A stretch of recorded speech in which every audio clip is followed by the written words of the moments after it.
Hoye, I sweet house boring yam surga lem with the high bar. Adore. Boat comba. Boat comba sa little one eyebrow. Oh, the Sasiaye. A commander Haramagane, I told her again. Nangatangamuqua. Ima!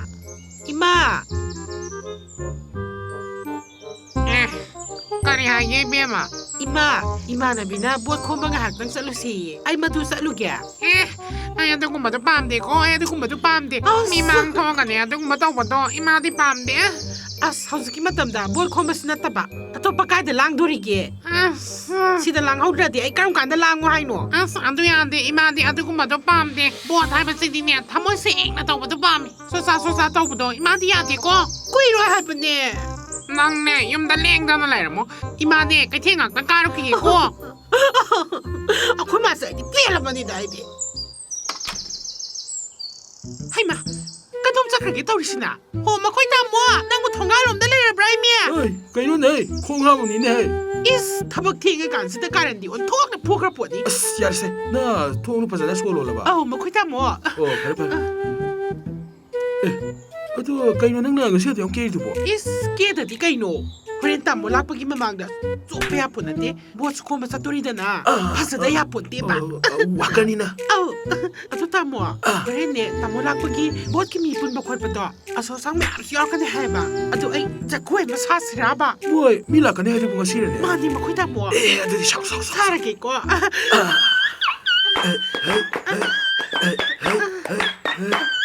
Hazara ba moy tamo.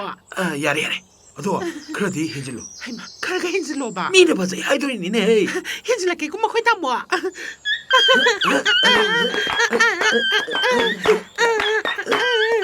Hazara ba?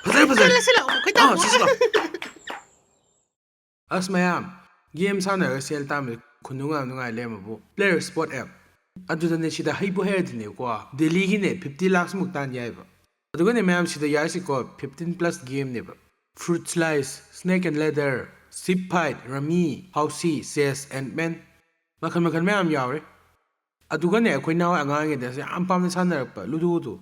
Adu su yaure ba. Adu sanarga ne sel mayam tan yai.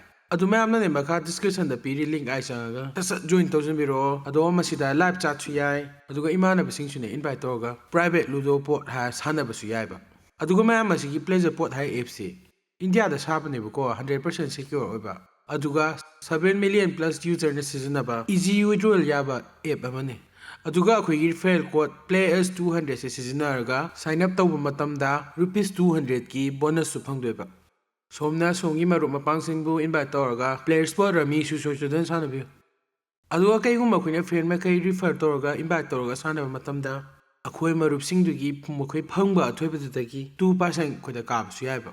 Adu mayam hojik ne link ay sangaga ne download tawra sanabiro. Playerzpot for Tamolakpa ki hangoy na sel bundle da phamba simbola sida bot pibiduna Tamolakpa bumay pakhanbiwa. Hoine mi kya no gi dubo gari machine do dum thagro noi tawraga ho du achapor ki wafam du di classy hotel da ina pulap order tawgram ni hoi mi machine du da walan gan ni pulap aina phana ba sin Tabi.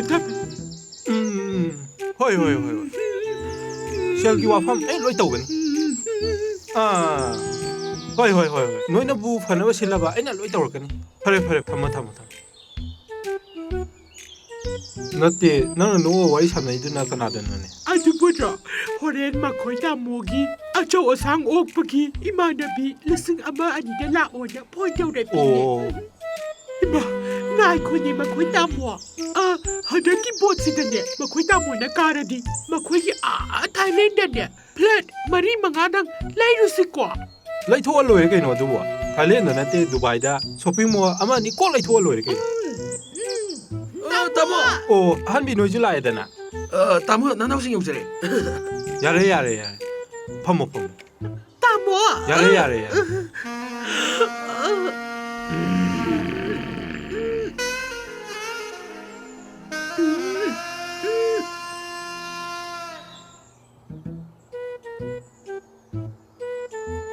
이봉어 타박싱두디 까마이 떠그람. 타모 타박기디 나나오나 로인 타오그람이 타모. 오. 그나기 라이르 쿨럭 로인 나이네 타모기 피란티에다나 아다기 윰통 쿠딩기 타모기 포스터라이네 로인 납그람네. 아다기 타모 거기 세기움 한버사 마푸나 거기 스펠 까빠니 들어가서 타모. 아니 나 푸다 내가 같은 면 해봐. 이봉어 한딱디 소이단 까다고 야답네 한딱디. 소요 타모. 그이노네 타모 나나오고 마이니 그이노네. 아두고 타모 뭐지 해나 쇼쇼쇼네 나기 타모다. 타모기 맞춤 말한군바 그래. 호이네. 아니 로이나 파나바 떠군. 바랑 khara lebido ibungda khara pi hoi ma khoi tamo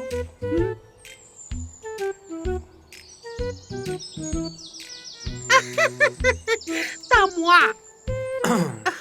ahing tamo da bot ka khraga nasala khoi ga ti ko pinu ko tamwa khara kai dai ka bo yab nate inau sing ra ja ado noi hanganda chapado wadana ba sida ka aham ma sarabne aduna pulap leiro dana tu 까도 잉 도우라. 아이고 다모 양 농아래 힘들게 레이번 레이터 그네.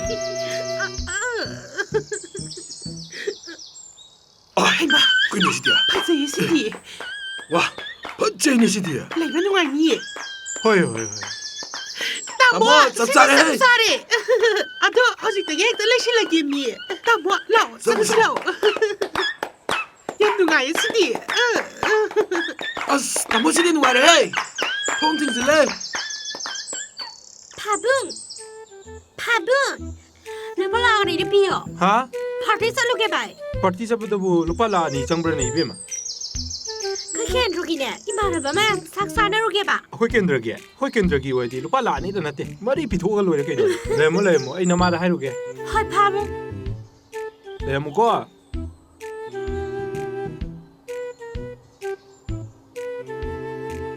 하리요 뎀스야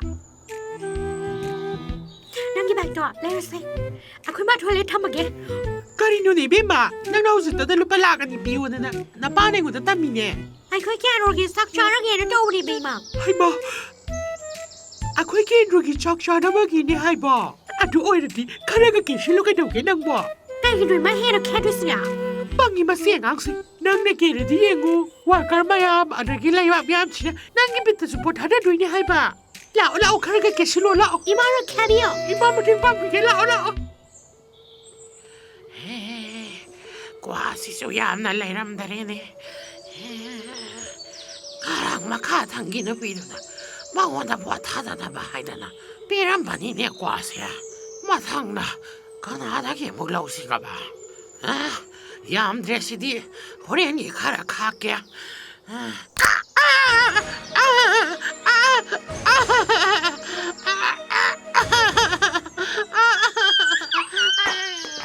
이변. 가라 가라 시라 이변 아이니네. nang lại rồi sao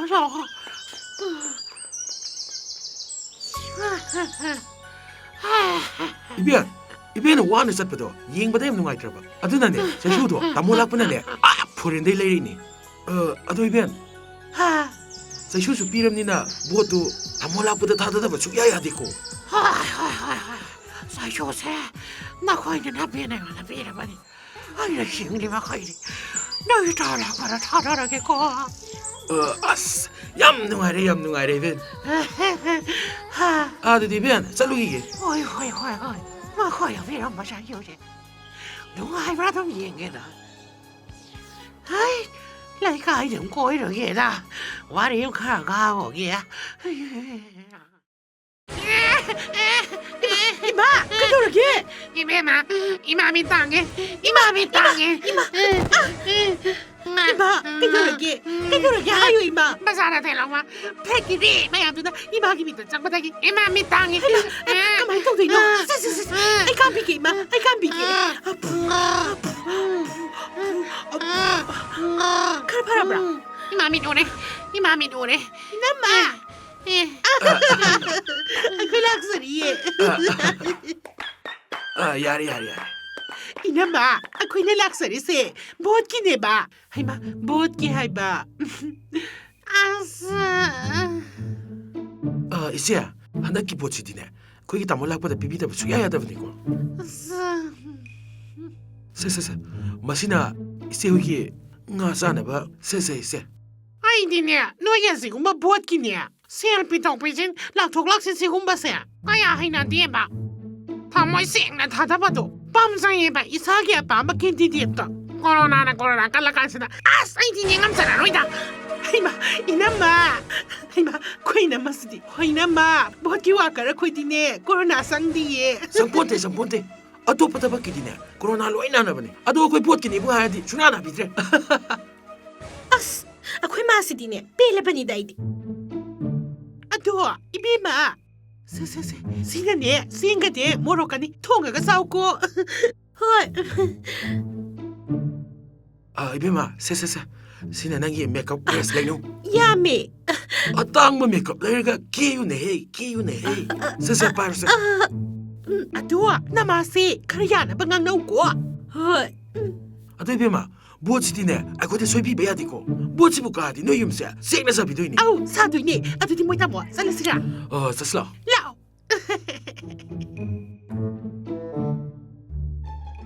isi lao haraga 까라기 너 마네 파우리스티포 까리기 너 나이부 tu yengo tu isi na ne hayeng bot khom ba sat pa da ne nuksi na ba haja na ne ay ne drama gi uza ba ko iba ne ni lao ta lo rese lao ba isi tu kwai dai power bi drama gi uza ne ha ba khang na wo Hi, I'm Kito. Ay na dia, future minister gi loina bi sakin. Atoy siya, tabi ba si hekta haura siray niya. Haura sa. Hausa kwa ta ki important oy sa. Future minister ama ki wipe ama oy na.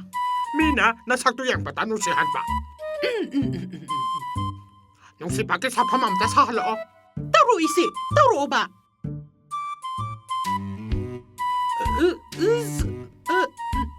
As, yatre. Hay ma. Ay tao kiyang sumada tao kataba.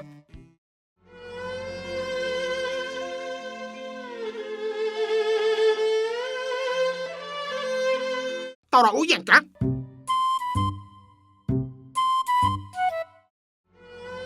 Nanti si ngaka si taraga isi tu kita betaw ba isi. Hay ma as. Oh, yari. Ato isi, matangilisan na kari. Pepi, sana lao to.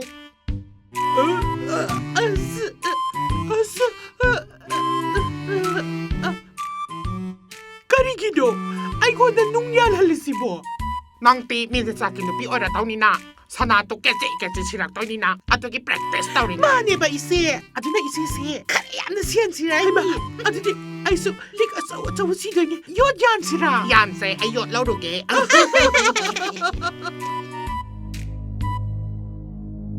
Tamu lapa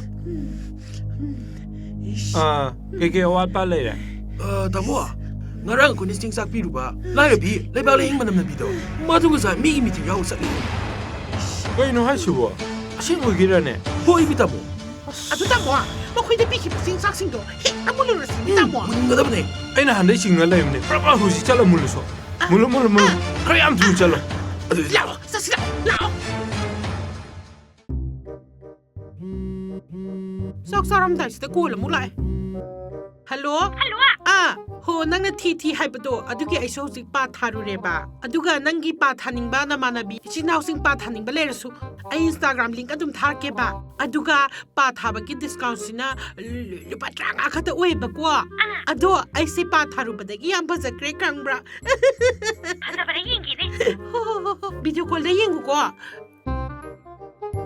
is nang lupa ma ya nang ngam na ni ai ke do ba gi ni pa koi doi no ai ke bagi boyfriend thamdoino ai ke bagi nupa koidoino nupa gi tarka si karino ba ingonda ai gi punchida nupa gi tarka leite kari gi nodi nupa gi sina ba ingonda leite nupa ha ba si phaklang na thetori bra natraga kai da sina doino kana de da isak tum chari gi da morok si ha ni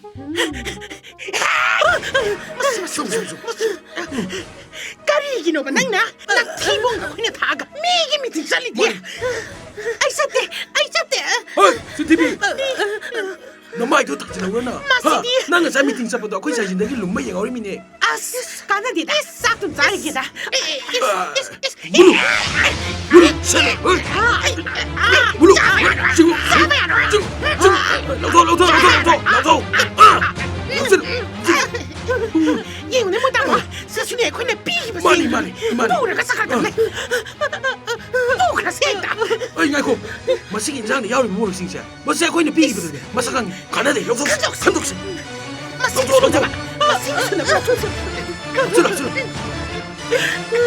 ꯆꯠꯈꯣꯗꯅ ꯃꯤꯒꯤ ꯃꯤꯇꯤꯡꯗꯣ ꯃꯤꯒꯤ ꯃꯤꯇꯤꯡꯗꯣ ꯆꯠꯈꯣꯗꯅ ꯑꯃꯠꯇ ꯆꯤꯊꯗꯅ ꯂꯧꯁꯤ ꯁꯦ ꯆꯥꯎꯔꯣ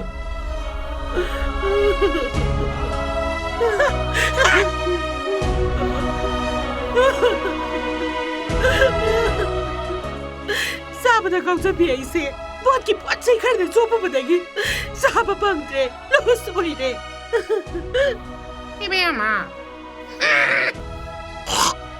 하이마 까리네 게시디야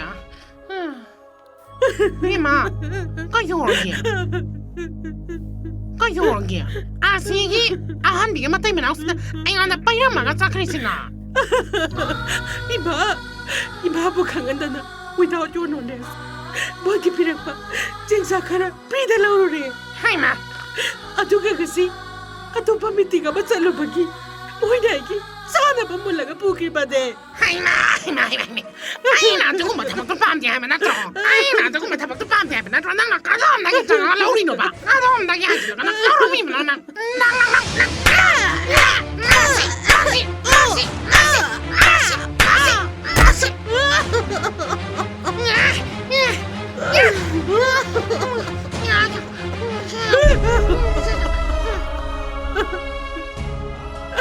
ꯑꯩꯗ ꯑꯔꯦꯝꯕ ꯄꯣꯠ ꯈꯔ ꯄꯥꯝꯃꯨꯕ ꯉꯁꯤꯗꯤ ꯋꯥꯈꯜ ꯇꯥꯔꯦ ꯑꯩ ꯋꯥꯈꯜ ꯇꯥꯔꯦ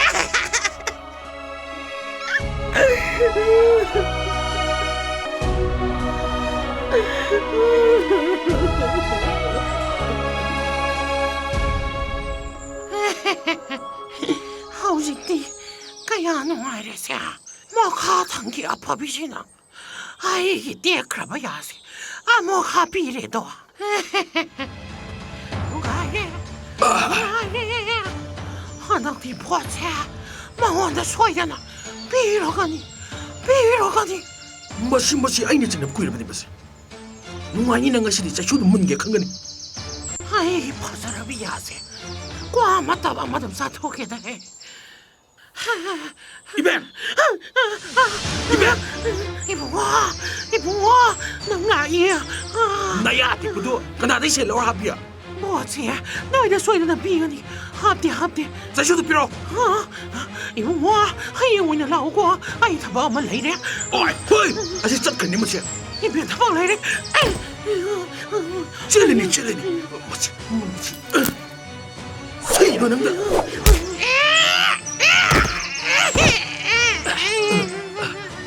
반글.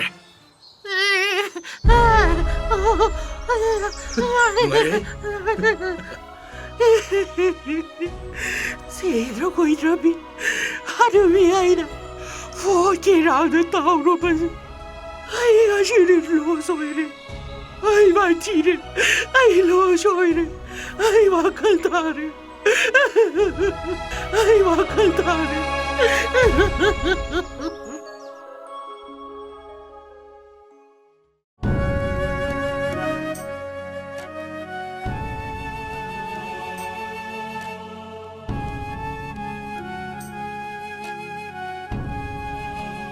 그만 떠도이나 하면 hꯧꯖꯤꯛꯄꯨ 뭐 ꯑꯩꯁꯨ ꯈꯪꯗꯦ ꯇꯧꯗꯣꯏꯁꯤ ꯑꯁ ꯁꯦꯜ ꯈꯔ ꯂꯩꯖꯔꯝꯃꯗꯨꯁꯨ ꯄꯣꯠꯇ ꯊꯥꯗꯈꯤꯗꯅ ꯂꯣꯏ ꯂꯣꯏꯁꯜꯂꯤ ꯀꯔꯤꯅꯣ ꯑꯩꯅ ꯍꯧꯖꯤꯛ ꯇꯧꯗꯣꯏꯁꯤꯕꯨ ꯑꯩꯅꯗꯤ ꯍꯥꯏꯗ꯭ꯔꯣ ꯃꯣꯏ ꯇꯥꯃꯣꯗ ꯄꯣꯠꯁꯦ ꯂꯦꯞꯄꯤꯔꯨꯔꯅꯨꯅ ꯃꯈꯣꯏ ꯇꯥꯃꯣꯅ ꯁꯤ ꯄꯤꯔꯗꯤ ꯌꯥꯅꯦꯅ ꯂꯦꯞꯈꯤꯕ ꯅꯠꯇ꯭ꯔꯣ ꯍꯣꯏꯅꯦ ꯑꯗꯨꯕꯨ ꯃꯤꯁꯤꯡꯁꯦ ꯂꯣꯏ ꯁꯤꯡꯉꯝꯃꯦ ꯍꯧꯖꯤꯛꯇꯤ ꯁꯦꯟꯅ ꯂꯩꯕꯁꯨ ꯑꯝꯇ ꯌꯥꯗ꯭ꯔꯦ ꯐꯔꯦꯁꯦ ꯑꯩ ꯃꯊꯪꯗꯒꯤꯗꯤ ꯑꯩ ꯁꯦꯟꯖꯥ ꯊꯨꯝꯖꯥ ꯌꯥꯎꯗꯅ ꯊꯃꯣꯏ ꯁꯦꯡꯅ ꯍꯣꯠꯅꯔꯒꯦ ꯑꯩ ꯍꯧꯖꯤꯛꯇꯤ ꯋꯥꯈꯜ ꯇꯥꯔꯦ ꯆꯧꯉꯥꯅ ꯌꯥꯔꯦ ꯈꯜꯂꯨꯕ ꯆꯧꯉꯥꯅ ꯌꯥꯔꯦ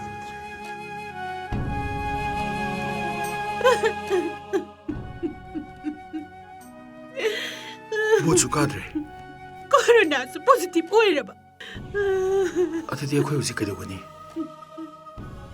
ꯍꯣ ꯀꯣꯔꯣꯅꯥ ꯄꯣꯖꯤꯇꯤꯚ ꯑꯣꯏꯔꯗꯤ ꯀꯣꯔꯦꯟꯇꯥꯏꯟ ꯁꯦꯟꯇꯔꯗ ꯂꯩꯕꯤꯔꯨꯔꯣ ꯃꯥꯛꯁ ꯎꯞꯇꯦ ꯁ꯭ꯋꯥꯏꯗ ꯂꯩꯕꯤꯅꯨ ꯑꯗꯨꯗꯤ ꯑꯩꯈꯣꯏ ꯇꯥꯃꯣ ꯂꯥꯛꯄꯅ ꯄꯤꯕ ꯑꯩꯈꯣꯏꯒꯤ ꯔꯤꯀꯣꯔꯗꯣ ꯃꯗꯨꯗ ꯀ꯭ꯋꯥꯔꯦꯟꯇꯥꯏꯟ ꯇꯧꯔ ꯂꯩꯔꯨꯁꯤ ꯑꯗꯨꯅ ꯐꯔꯅꯤ ꯄꯥꯕꯨꯡ